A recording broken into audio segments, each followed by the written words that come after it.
Assalamualaikum warahmatullahi wabarakatuh. Saya Rahma Widyastuti akan mempresentasikan mengenai analisis artikel ekologi pada ekosistem Taman Nasional Ujung Kulon, Banten. Yang pertama, mengidentifikasi mengenai beberapa komponen yang ada pada Taman Nasional Ujung Kulon yang di Banten. Untuk faktor abiotiknya, itu hampir seluruh lapisan permukaan tanah di semenanjung Ujung Kulon pada saat ini itu dipengaruhi oleh abu vulkanik yang berasal dari letusan Gunung Krakatau pada tahun 1883. Selanjutnya, ketersediaan air di daerah ini itu sangat dipengaruhi oleh komponen-komponen penyusun ekologis, terutama komponen topografi, iklim, daerah aliran sungai. Kemudian kondisi iklim di Taman Nasional Ujung Kulon ini diperoleh dengan pemanasan dan pengukuran penakar curah hujan, subsolar meter, termometer bola kering, bola basah, dan termometer maksimum minimum di Pulau Peucang, Cibunar.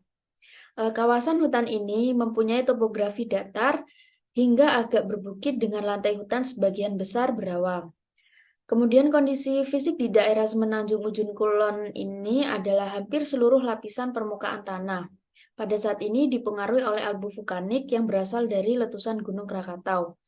Untuk curah hujannya, menurut Smith dan Ferguson, di stasiun pengamatan Menes dengan ketinggian 110 meter termasuk ke dalam tipe B dengan curah hujan 4068 mm per tahun dengan bulan kering 3 bulan pada bulan Juli sampai September. Kemudian untuk faktor biotiknya sendiri secara keseluruhan di dalam petak cuplikan seluas 1 hektare tercatat sebanyak 1.898 individu pohon yang terdiri atas 105 jenis, 74 marga, dan 43 suku. Selanjutnya, struktur hutan di lokasi ini itu memiliki kelas diameter 5,0 sampai 20 cm yang terlihat dominan di petak pasir ipis mencapai 75,87% pohon dan di petak Gunung Keneng itu 80,51%. Untuk tipe hujan yang disajikan menunjukkan secara umum bahwa sebagian besar individu yang tercacah merupakan pohon-pohon berukuran kecil, namun proporsi jumlah individu per kelas diameter bervariasi. Untuk keanekaragaman jenis flora, penerogamnya telah terdata dengan baik dan dilaporkan ada sekitar 700 jenis, kemudian 57 jenis diantaranya merupakan tumbuhan langka. Kawasan hutan ini sendiri mempunyai topografi datar hingga agak berbukit dengan lantai hutan sebagian besar berawa. Tipe hutannya sendiri berupa hutan dataran rendah dan juga hutan pantai. Untuk keadaan sendiri lembab dan teduh di sekitar tempat tumbuhnya bidur, yang diakibatkan obat banyaknya pepohonan yang cukup tinggi dan bertajuk melebar. Kemudian di daerah semenanjung Ujung Kulon ini dekat pantai, tumbuhan penyusun vegetasi yang banyak dijumpai antara lain Ipomepes capre, kemudian Sipinix sileterus, Dismodium umbellum, Pandanus, dan juga Sapora temontosa. Untuk faktor populasinya sendiri itu terdapat badak Jawa, Palahlar Vatica bantemenis, Dilenia excelsa, Penthesia pollinata, Vitex bubuseus, Payena asuminita. Itu terdapat 21%, kemudian ada Alsi altisma itu 21%, Barringtonia racemona itu 24%, Dilenia excelsa 25%, Xanthopillus excelsum itu ada 27% dan Pseudovaria reticuluta ada 42%. Selanjutnya ada populasi elang, kemudian burung cekakak sungai, burung kuntul karang, dan merak. Selanjutnya ada lumut, pandan, Anthropema filamotosa, Arenga obtusifolia, Chayotamitis, Arcea cetu, Areca bumila, Korita utun, Lisulia siponasa, Calamus, dan juga Diomoropos. Ada juga badak Jawa, kemudian terdapat kalong besar, tikus rumah, jelarang hitam, tupai kelas, kampret, kalong besar, tikus rumah, jelarang hitam, tupai kelas, kancil, dan juga musang. Selanjutnya ada badak Jawa dan banteng, kacepot, pepaya, mangga, jamblang, dan kepel. Juga terdapat capung dan juga kupu-kupu. Untuk faktor komunitasnya sendiri, terdapat komunitas burung, komunitas lumut, komunitas pandan, komunitas tikus, komunitas jelarang, kalong besar, komunitas arenga obtufolia, Cayosamitis, jambe, bingbing, gebang, kaman, dan rotan. Juga terdapat komunitas elang, burung cekakak sungai, kuntul karang, dan merak.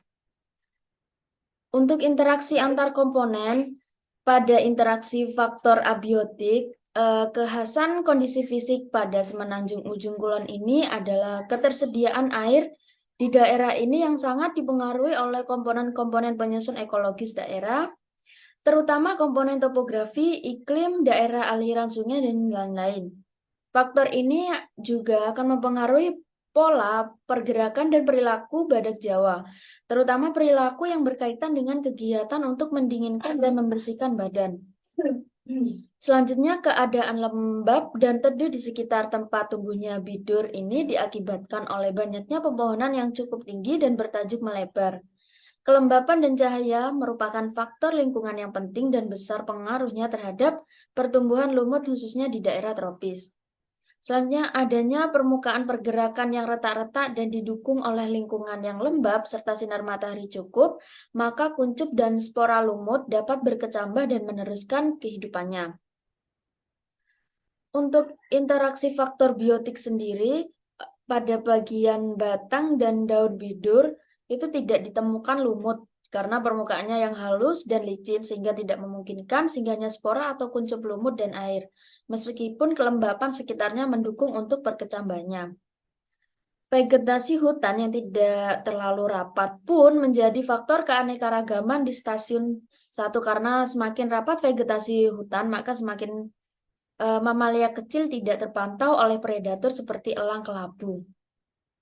Selanjutnya, berdasarkan ketersediaan sumber makanan, Cigentar merupakan habitat yang cukup ideal untuk keberlangsungan hidup hewan-hewan karena beberapa tanaman yang merupakan makanan bagi hewan-hewan tersebut tumbuh di Cigentar. Adanya pohon kiara yang berumur lebih dari seabad memiliki peranan yang sangat penting bagi burung. Fungsi pohon bagi burung selain untuk berlindung dan beristirahat, pohon juga berfungsi sebagai tempat mencari makanan dan berkembang biak. Pohon juga menyediakan sumber makanan dan dapat dijadikan tempat tinggal oleh burung.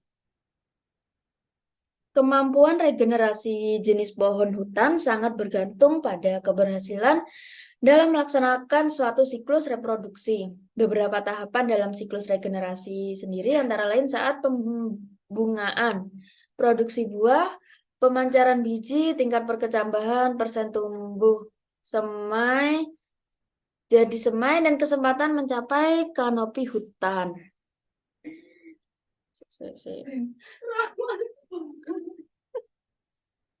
Kena guyu kan hari kan? Ono rek kampret iki rek. Kampret iku seanu kaya kelelawar. Itu tuh endi? Selanjutnya, interaksi antar populasi.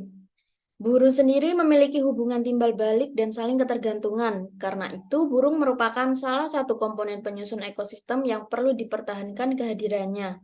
Burung sendiri dapat dijadikan sebagai bionindikator untuk menentukan kualitas ataupun kerusakan lingkungan. Spesies-spesies kalong besar, kancil, merupakan hewan yang hidup berkelompok sehingga mudah untuk ditemukan. Untuk interaksi antar komunitas, pada komunitas mamalia kecil memiliki kontribusi dalam keberlangsungan proses-proses ekologis seperti agen penyerbuk tanaman, pemencar biji, pengendali populasi hama yang dilakukan oleh serangga, kemudian menyerang tanaman pertanian serta mangsa bagi hewan karnivora seperti burung dan juga ular. Komunitas elang kelabu kesulitan untuk menemukan mamalia kecil karena tertutup oleh vegetasi hutan. Komunitas predator pemangsa mamalia kecil juga mempengaruhi keanekaragaman mamalia kecil seperti elang tikus dan juga elang kelabu. Selanjutnya, komunitas dari mamalia kecil ini memakan spesies serangga seperti capung dan juga kupu-kupu. Selanjutnya, klasifikasi dari faktor biotik, yaitu tentang produsen, konsumen, dan juga dekomposer. Di sini terdapat 3 tingkat konsumen, yaitu konsumen tingkat 1, tingkat 2, dan juga tingkat 3. Untuk produsen sendiri, itu terdapat tumbuhan palahlar, Fatica bantemensis, Dilena excelsa, Petensa pollinata, Vitex pubescens, Payena asumita, Nesia altissima, Barangtonia racemosa, Dilena excelsa, Xanthophyllum excelsum. Sementara untuk konsumen tingkat 1 ada serangga, tupai kekes, badak Jawa, dan juga banteng. Untuk konsumen tingkat 2 ada ular dan juga elang. Untuk konsumen tingkat 3 ada macan tutul dan dekomposernya berupa bakteri pengurai.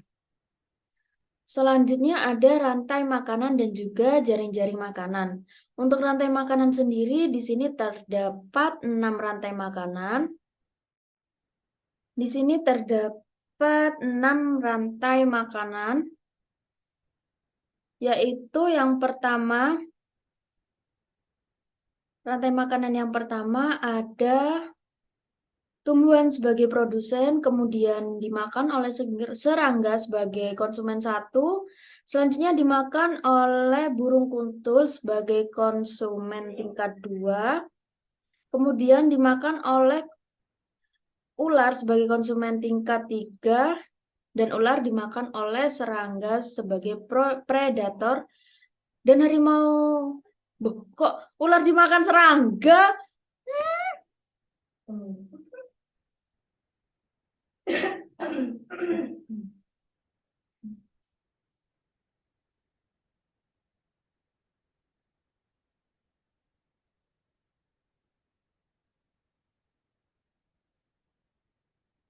Selanjutnya rantai makanan dan juga jaring-jaring makanan. Di sini terdapat 6 rantai makanan, yaitu pertama adalah tumbuhan sebagai produsen, kemudian tumbuhan dimakan oleh serangga, serangga dimakan oleh burung kuntul dimakan oleh ular, dan ular dimakan oleh macan tutul. Selanjutnya rantai makanan yang kedua itu tumbuhan sebagai produsen, kemudian dimakan oleh kupu-kupu, kupu-kupu dimakan oleh burung cekakak dimakan oleh ular, ular dimakan oleh macan tutul, dan macan tutul sebagai predator dimakan oleh pengurai atau dekomposer. Selanjutnya tumbuhan atau buah yaitu pepaya, mangga itu dimakan oleh tupai kekes. Selanjutnya tupai kekes dimakan oleh ular, ular dimakan oleh macan tutul, dan macan tutul akan mati oleh dekomposer atau pengurai. Untuk rantai makanan yang ketiga itu ada tumbuhan sebagai produsen, kemudian dimakan oleh kancil sebagai konsumen tingkat 1, kancil dimakan oleh ular sebagai konsumen tingkat 2, macan tutul dimakan oleh bakteri pengurai atau dekomposer.